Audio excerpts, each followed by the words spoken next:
लगे कि आप रोक करना चाहते थे और मैं भी उन्हें किस करने से क्यों नहीं रोक पा रही हूँ। अब स्टोरी में आगे क्या होता है जानने के लिए देखते हैं। बहुत जोरों की बारिश हो रही है, बिजली कड़क रही है और इस अंधेरी रात में रास्ते में खड़ा रहना ठीक नहीं होगा। यही सोच के ती अपने आंसू पोंछते हुए घर पहुंच जाती है। घर जाके दरवाजा बंद करके ती जमीन पर बैठ जाती हुई मन में बोलती है, हर समय सुख नाम की चीज से मुझे बहुत ज्यादा डर लगता है। बहुत ज्यादा डर लगता है मुझे। जब भी मुझे हाथ में पैसे मिलते थे तो मैं बहुत ज्यादा खुश होती थी, पर थोड़ी देर बाद ही मैं घर का किराया और चावल नमक खरीदती थी तो सारे पैसे खर्च हो जाते थे, खत्म हो जाते थे। तब मेरा दिल टूट जाता था। कितने सारे शौक थे मेरे, पर आज तक मैं एक भी शौक पूरी नहीं कर पाई। मेरी कभी उतनी औकात ही नहीं हुई कि मैं अपने सपने अपने शौक पूरे कर पाऊँ। जंकुक मेरी लाइफ में आने के बाद से जो भी वो मेरे लिए कर सकता है करता जा रहा है, पर सुख तो इसीलिए आता है कि दुख के आने की जानकारी देते रहता है कि सुख आ गया है, अब दुख आने वाला है। इसके बाद मेरे लिए क्या इंतजार कर रहा है मुझे पता नहीं, पर मुझ में अब और कोई शक्ति नहीं है कि मैं कोई भी तकलीफ सह पाऊँ। मैं अब और कोई भी तकलीफ नहीं सह पाऊंगी। जंकुक ने मुझे बहुत ज्यादा खुशी दी है। जंकुक तो मुझे एक खुशहाल जिंदगी के सपने जरूर दिखा रहा है, ठीक ही। मुझे बहुत ज्यादा डर लगता है सुख के खोने का, क्योंकि मैंने अपनी लाइफ के 20 साल तक कोई सुख देखा ही नहीं है और अब मैं क्या सुख देख पाऊंगी कभी अपनी लाइफ में। मेरी तो किस्मत ही खराब है, इसलिए अब मैं सुख को देखती भी हूँ तो उदास हो जाती हूँ। ये सुख कभी भी ठहरता नहीं और ना ठहरेगा कभी, ये मैं जानती हूँ। तो फिर जंकुक क्यों नहीं समझ पा रहा है मेरी बातों को? जंकुक क्यों नहीं समझ पा रहा है कि मेरी कितनी किस्मत खराब है कि मैं अगर उसके साथ रहूं तो शायद उसकी किस्मत भी खराब हो जाएगी मेरी वजह से। वो क्यों मुझे छोड़ नहीं देता, क्यों भूल नहीं पा रहा है वो मुझे क्यों कमजोर बना रहा है वो।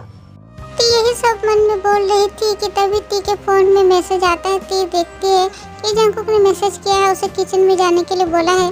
इतनी देर में लाइट भी आ गई है। ती उठ के जाती है, लाइट ऑन करती है और किचन में जाती है।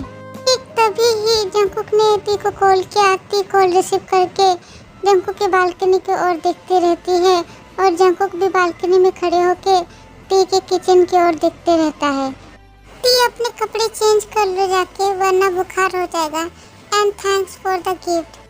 गिफ्ट? कौन सा गिफ्ट?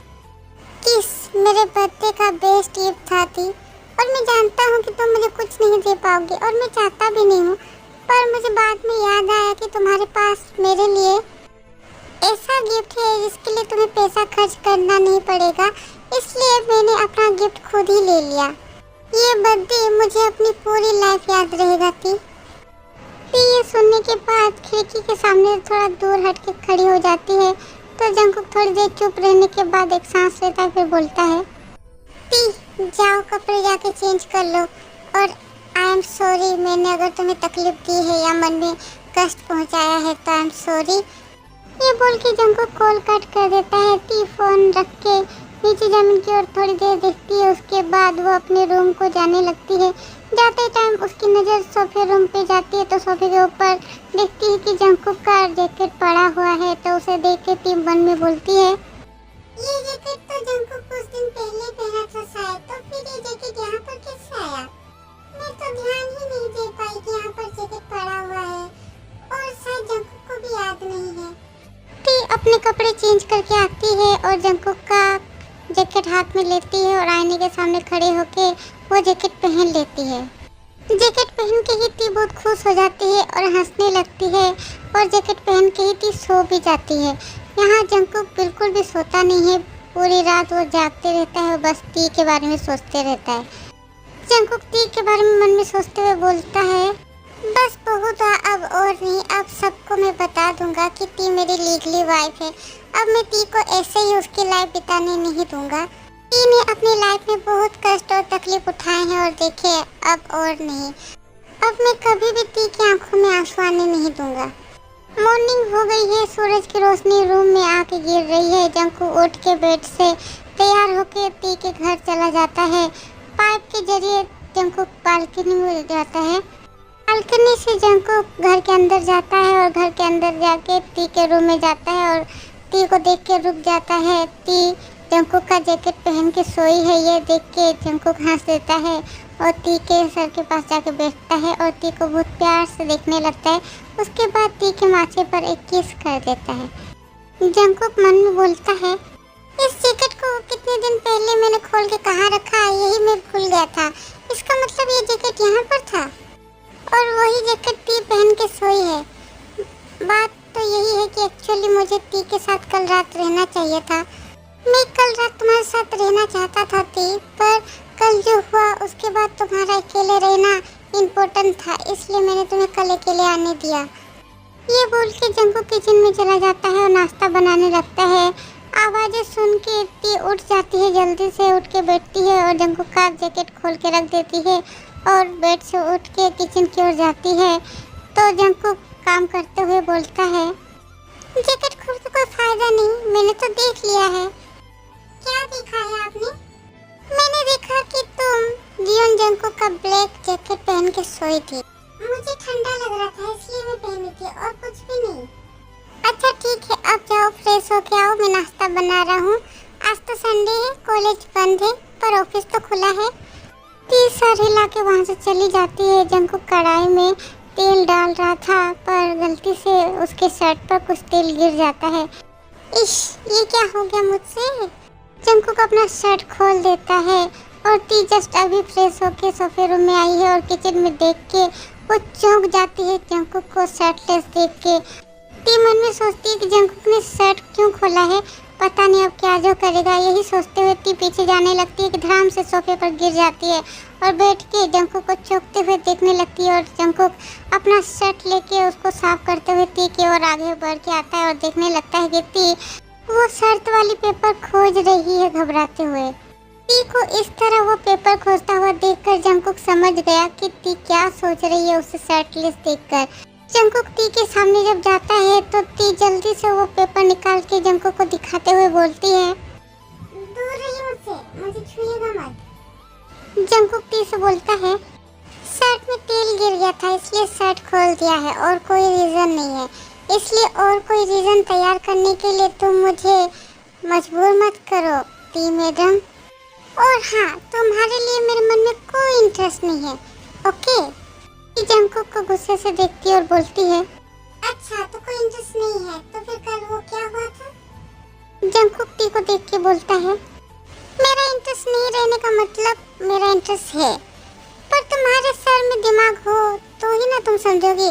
तुम्हारे सर में तो दिमाग है ही नहीं, तुम्हारे सर में तो घास फूस भरा हुआ है। टी गुस्से में आके सोफे से खड़ी होकर बोलती है, क्या बोला आपने? मेरा दिमाग नहीं है, उसमें घास फूस भर गया है। तो फिर आपका दिमाग खाली ढोल है जो अंदर से बिल्कुल खाली है, फाका।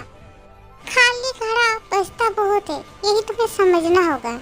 उनके टी सोच में पड़ जाती है कि बीच बीच पे जंकुक से बातों में कभी जीत नहीं सकते। ये सब सोचने के बाद टी सोफा साफ करने लगती है, ठीक करने लगती है सोफे को और जंकुक खाने की प्लेट लेके आता है और बोलता है, परसों सुगा और जिमिन की शादी है। हाँ मैं जानती हूँ, जिमिन मुझे बोली थी कि पहले हल्दी होगी उसके बाद शादी होगी। एक छोटी सी प्रेगनेंसी की बात सुन के जिमिन के पापा इतना जल्दी शादी के लिए मान गए और अभी देखो ऐसे सब मान गए हैं जैसे लगता है कभी कुछ हुआ ही नहीं। हाँ, जो भी हुआ एक तरफ से अच्छा ही हुआ, दोनों एक दूसरे से बहुत प्यार करते हैं और लास्ट में अब उनकी शादी होने वाली है, दोनों एक पवित्र रिश्ते में बनने जा रहे हैं और क्या। हाँ लो अब नाश्ता करो। आप नाश्ता कीजिए, मैं अभी जाके चाय बना के लेके आती हूँ। जंकुक रिमोट लेके टीवी ऑन करता है और एक हिंदी चैनल लगाता है जिसमें कबीर सिंह मूवी चल रही थी। वो देख के जंकुक बोलता है, वाह मस्त मूवी है। आपने ये मूवी पहले भी देखी है क्या? हाँ बहुत बार। इसीलिए तो आप सिगरेट और दारू वगैरह पीते हो। अच्छी मूवी देखोगे तभी तो अच्छी आदत होगी आपको। जैसे कि कौन सी मूवी? तकदीर नाम की एक मूवी है जो जस्ट ऑसम है। वो मूवी वो टीवी में जितनी बार भी दिखाएगी ना मैं देख सकती हूँ। मैं लीसा दीदी के फोन में 2 बार देखी हूँ वो मूवी। हाँ, तो मैंने भी वो मूवी देखी है। वो बचपन में उनका प्यार था, फिर वो कहीं खो जाते हैं, है ना, बिल्कुल हमारे जैसे। और वो लोग हमारी तरह छुप के शादी नहीं किए थे, और उनके बचपन में प्यार था, फ्रेंडशिप थी, जो हमारे बीच में ऐसा कुछ भी नहीं था। और ना मैं आपको ढूंढी थी और ना आपने मुझे ढूंढा था। उसमें उसके मम्मी पापा हैं और उसके पूरा खानदान भी है, और हमारा तो वो भी नहीं है। और उसमें हीरोइन के पास कार है, और मेरे पास तो खुद का कार क्या ऑटो भी नहीं है। ये बोल के टी नाश्ता करने लगती है और जंकुक टीवी देखने लगता है। टीवी में दिखा रहा था कि हीरो हीरोइन के गाल में किस करता है और बोलता है किसी ने नहीं देखा। ये देख के जंकुक दांत दिखाते हुए हंसता है और टी के क्लोज जाके टी के गाल में एक किस कर देता है, और टी चौंकते हुए जंकुक को देखती है, क्योंकि टी इस बात के लिए बिल्कुल भी तैयार नहीं थी। जंकुक नाश्ता करते हुए बोलता है, बालकनी में एक कौवा है, उसे छोड़कर और किसी ने नहीं देखा। अभी के लिए बस इतना ही। आर्मी स्टोरी में आगे क्या होता है जानने के लिए वेट करें नेक्स्ट पार्ट का। और आर्मी में अपने नाना नानी से मिलने गई थी, इसलिए 2 दिनों तक वीडियो नहीं दे पाई, पर मुझे भी सुकून नहीं मिल रहा था, इसलिए मैं आ गई जल्दी से। तो आपको वीडियो बना के आज दे रही हूँ, और आप बताना आपको कैसा लग रहा है, ठीक है। और स्टोरी में आपको कौन कौन सा पार्ट बेस्ट लगता है, मतलब देख के आपको हंसी आती है। मुझे ये वीडियो बनाते टाइम बहुत हंसी आ रही थी, बहुत मुश्किल से अपने आप को कंट्रोल करके मैंने बनाया है ये डायलॉग वगैरह। तो आपको कैसा लगा कमेंट्स कीजिएगा, ठीक है। आर्मी, तब तक bye bye, love you, miss you army.